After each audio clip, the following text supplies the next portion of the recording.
Breaking news చూస్తున్నాం. Congress party assembly అభ్యర్థుల list ఈ నెల 15న విడుదలయ్యే అవకాశం ఉందని తెలుస్తోంది. రేపు అమావాస్య కావడంతో ఎల్లుండి ఫస్ట్ లిస్ట్ విడుదల చేయాలని హైకమాండ్ భావిస్తున్నట్లు కాంగ్రెస్ శ్రేణులు చెప్తున్నారు. ఇప్పటి వరకు జరిగిన స్క్రీనింగ్ కమిటీ మీటింగ్లలో 72 మంది అభ్యర్థుల పేర్లు ఫైనల్ అయ్యాయని, సింగిల్ నేమ్తోనే జాబితాను తయారు చేసినట్టు సమాచారం. ఇవాళ ఢిల్లీలో మరోసారి స్క్రీనింగ్ కమిటీ మీటింగ్ జరగనుంది. ఈ సమీక్షలో మరిన్ని నియోజకవర్గాలకు అభ్యర్థులను ఫైనల్ చేసే అవకాశం ఉంది. అనంతరం ఆ జాబితాను సెంట్రల్ ఎలక్షన్ కమిటీకి పంపించామన్నారు. రేవంత్ భట్టి అందుబాటులో ఉండాలని ఏఐసీసీ సూచించడంతో ఇరువురు నేతలు ఢిల్లీ వెళ్లారు.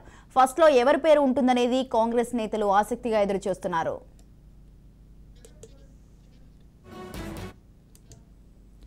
రైట్ గా ఇదే విషయంపై మరింత సమాచారాన్ని అందించడానికి మా ప్రతినిధి జగన్ ఫోన్ లైన్ లో ఉన్నారు. జగన్, కాంగ్రెస్ పార్టీ అసెంబ్లీ అభ్యర్థుల లిస్టు ఈ నెల 15న విడుదలయ్యే అవకాశం ఉందని తెలుస్తోంది. దీనికి సంబంధించి మీ దగ్గర ఉన్న తాజా అప్డేట్స్ ఏంటి? ఇప్పటికే కాంగ్రెస్ పార్టీ అయితే సెలక్షన్ కమిటీ ఏదైతే ఉందో candidate selection committee, screening committee అన్ని కూడా అభ్యర్థుల ఎంపికలో వడపోతలు అన్ని కూడా జరిగాయి. మొత్తం మీద అయితే కాంగ్రెస్ సంబంధించిన లిస్టు ఇప్పటికే వివిధ రకాల అభ్యర్థులను స్వీకరించారు. సో నేడు ఢిల్లీలో స్క్రీనింగ్ కమిటీ సమావేశం అవుతుంది. మరికొందరు పేర్లు ఫైనల్ చేసే అవకాశం ఉంది. సాయంత్రం పార్టీ సిఈసి మీటింగ్ జరుగుతుంది. పార్టీకి సంబంధించిన సెంట్రల్ ఎలక్షన్ కమిటీ ఈరోజు సాయంత్రం జరుగుతుంది. ఇప్పటికే ఢిల్లీకి చేరుకున్నాడు PCC chief Revanth Reddy.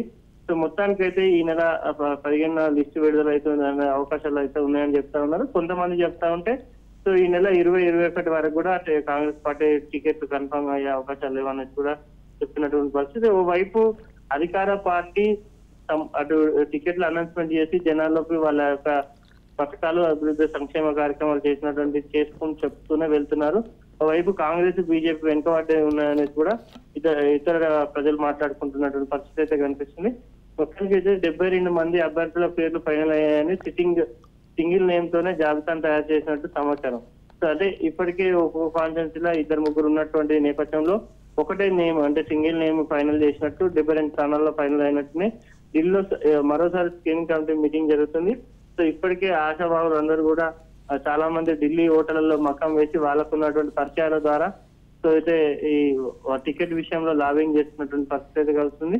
So మరిన్ని నియోజకవర్గాలకు కూడా అభ్యర్థులను ఫైనల్ చేసే అవకాశం ఉంది. అనంతరం ఆ జాబితాను సెంట్రల్ ఎలక్షన్ కమిటీకి పంపిస్తారు. Central election committee CEC meetings అయితే నేడు పూర్తిగా అనున్నది.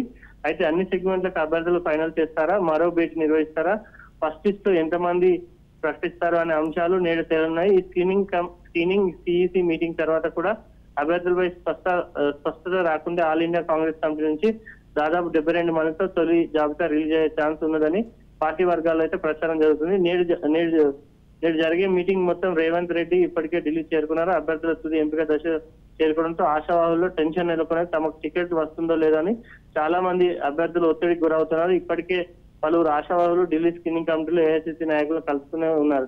సో గ్రేటర్ హైదరాబాద్ లో అయితే ఇప్పటికైతే చాలా మంది కొత్త అభ్యర్థులు తెరపైకి వస్తున్నారు. ముఖ్యంగా అయితే తమిళ, కేరళ వాళ్ళైతే ఎక్కడైతే ఉన్నారో వాళ్ళ ప్రాతినిధ్యం ఉన్న ప్లేసుల్లో మాకు టికెట్లు కేటాయించాలంటూ కూడా ఏఐసీసీ నేతలు కలుస్తున్నారు. అయితే నిన్న కంటోన్మెంట్ లో కూడా తమిళ మూలాలు ఉన్నటువంటి బీఆర్ఎస్ నేత అయితే గతంలో బీజేపీ తరఫున 2018లో పోటీ చేసినటువంటి వ్యక్తి శ్రీ గణేష్ కాంగ్రెస్ తో చేరడం జరిగింది. సో అక్కడ ఆయన టికెట్ ఆశిస్తున్నటువంటి పరిస్థితి ఉంది. అది గత కొద్ది కాలంగా బీఆర్ఎస్ పార్టీలో ఉండి యాక్టివ్ గా ఉండి సేవ కార్యక్రమాలు చేశారు. సో బీఆర్ఎస్ పార్టీకి పెద్ద దెబ్బ అని చెప్పొచ్చు. ఆయన కాంగ్రెస్ లో చేరారు. కాంగ్రెస్ టికెట్ నుంచి కూడా కన్ఫర్మ్ అయిందనేసి కూడా ఆయన అనుచరులు చెప్తా ఉన్నారు. సో ఈ టికెట్ కంటోన్మెంట్ టికెట్ కూడా తమిళ మూలాలు ఉన్నటువంటి గణేష్ కేటాయించాలనేది కూడా తమిళ సంఘాలు కోరుతున్నటువంటి పరిస్థితి ఉంది. సో బస్సు యాత్ర మీద కూడా కొంత ఏకాభిప్రాయం రావాల్సిన అవసరం ఉంది. ఎందుకంటే టికెట్ కేటాయించిన తర్వాత బస్సు యాత్ర కూడా ఎవరెవరు రూట్లలో ఏ రూట్లలో ఎవరెవరు బస్సు యాత్ర చేయాలి, దాంట్లో ఎవరెవరు ఉండాలి, ఏ అంశాలని జనాలకు తీసుకెళ్లాలనే మీద కొంత క్లారిటీ రాని ఉంది. సో దీనికి సంబంధించి క్యాంపెయిన్ కమిటీ ప్రతినిధులను కూడా రిక్రూట్ చేసుకుంటున్నారు. క్యాంపెయిన్ డిజైన్ అంటే అభ్యర్థికి సంబంధించిన క్యాంపెయిన్ డిజైన్ క్షేత్రస్థాయిలో ఏ మాట్లాడాలి, మీడియాలో ఏ వార్తలు రావాలి, అభ్యర్థులకు సంబంధించి కౌంటర్ నరేటివ్స్ ఎలా చేయాలనేది కూడా సో కాంగ్రెస్ పార్టీకి సంబంధించి ఇప్పటికే క్యాంపెయిన్ ప్రతినిధులను అయితే వాళ్ళు రిక్రూట్మెంట్ చేసుకుంటున్నారు. నిన్న అయితే ఆర్టీసీ క్రాస్ లో వాళ్ళకి సంబంధించిన మీటింగ్, వాళ్ళ రిక్రూట్మెంట్ కి సంబంధించిన ఇంటర్వ్యూలు జరిగాయి.